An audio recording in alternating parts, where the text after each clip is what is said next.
ನಮಸ್ಕಾರ ಸ್ನೇಹಿತರೆ, MJ ಕನ್ನಡ ಚಾನಲ್ಗೆ ನಿಮಗೆ ಸ್ವಾಗತ. ನಮ್ಮ ಜೀವನದಲ್ಲಿ ನಡೆಯುವ ಪ್ರತಿಯೊಂದು ಘಟನೆಗೂ ಒಂದು ಅರ್ಥವಿದೆಯೇ?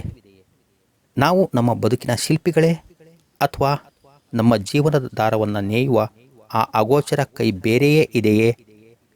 ಕೆಲವೊಮ್ಮೆ ನಮ್ಮ ಜೀವನದಲ್ಲಿ ನಡೆಯುವ ವಿಚಿತ್ರ ಘಟನೆಗಳು ಈ ಪ್ರಶ್ನೆಯನ್ನು ಕೇಳುವಂತೆ ಮಾಡುತ್ತವೆ.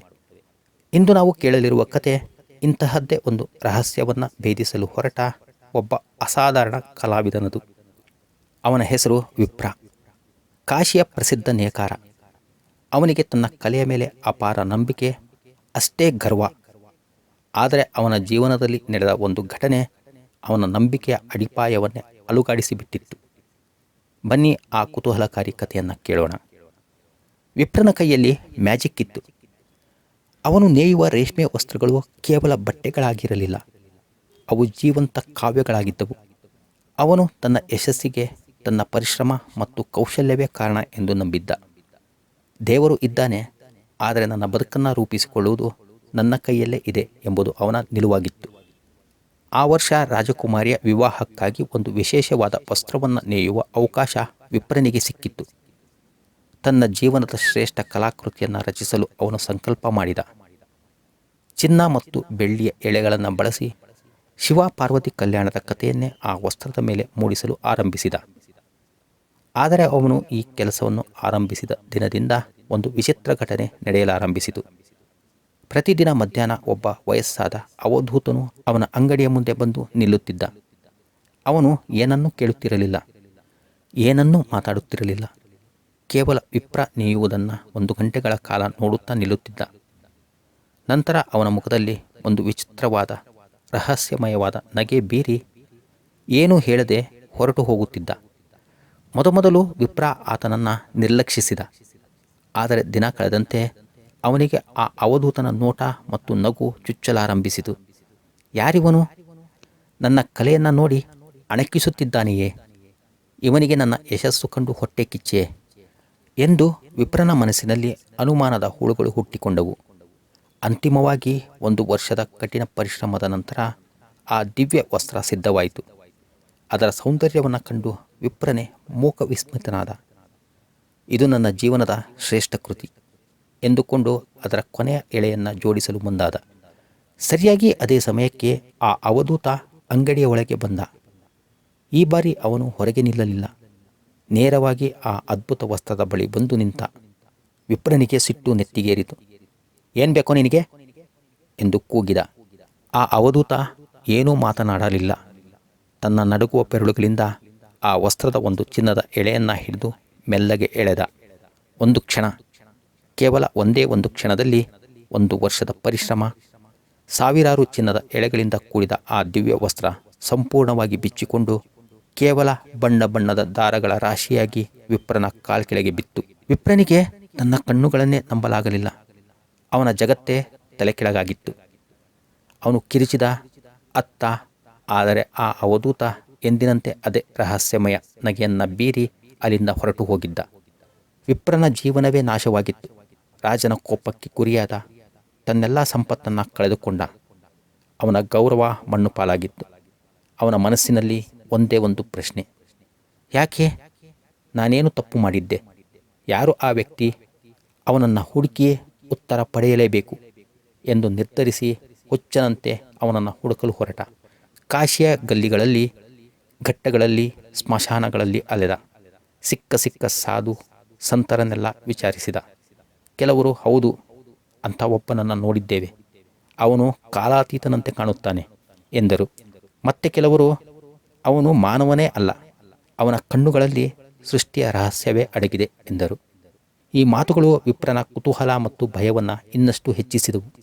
ಹಲವು ರಾತ್ರಿಗಳ ಅಲೆದಾಟದ ನಂತರ ಒಂದು ರಾತ್ರಿ ಮಣಿಕರ್ಣಿಕಾ ಸ್ಮಶಾನದ ಘಟ್ಟದಲ್ಲಿ ಉರಿಯುತ್ತಿರುವ ಚಿತೆಗಳ ಮಧ್ಯ ಆ ಅವಧೂತ ಶಾಂತನಾಗಿ ಕುಳಿತಿರುವುದನ್ನು ವಿಪ್ರ ಕಂಡ.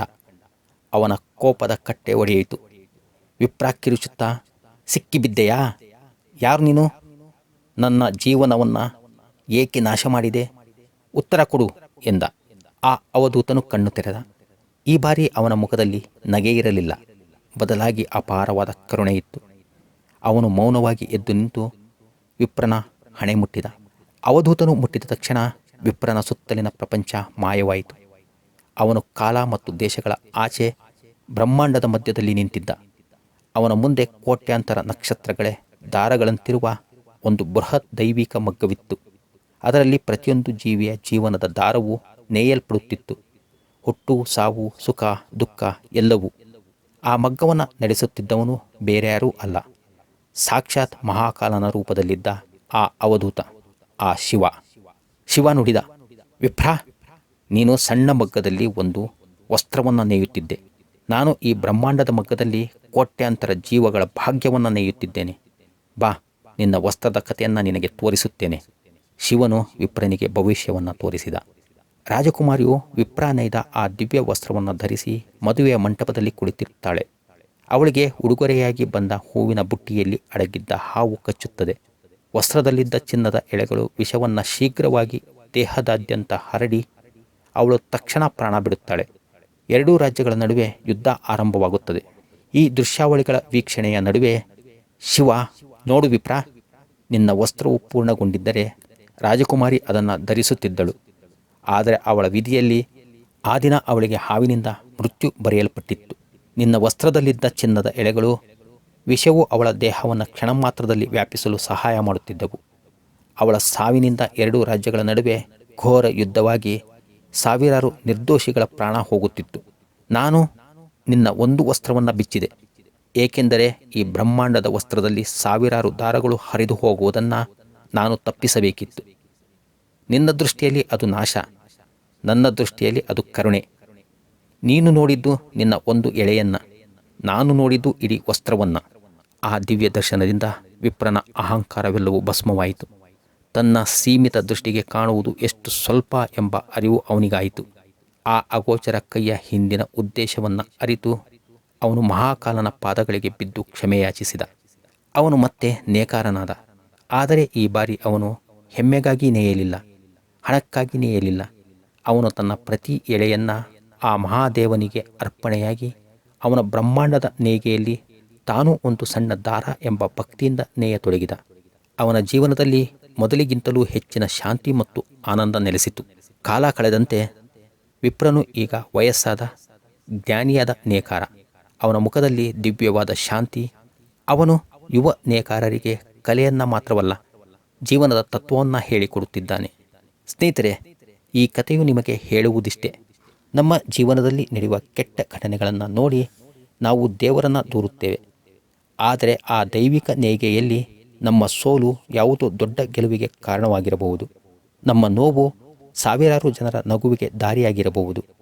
ಆದ್ದರಿಂದ ನಮ್ಮ ಜೀವನದ ದಾರವನ್ನು ನೇಯುವ ಆ ಅಗೋಚರ ಶಕ್ತಿಯ ಮೇಲೆ ನಂಬಿಕೆ ಇಡೋಣ.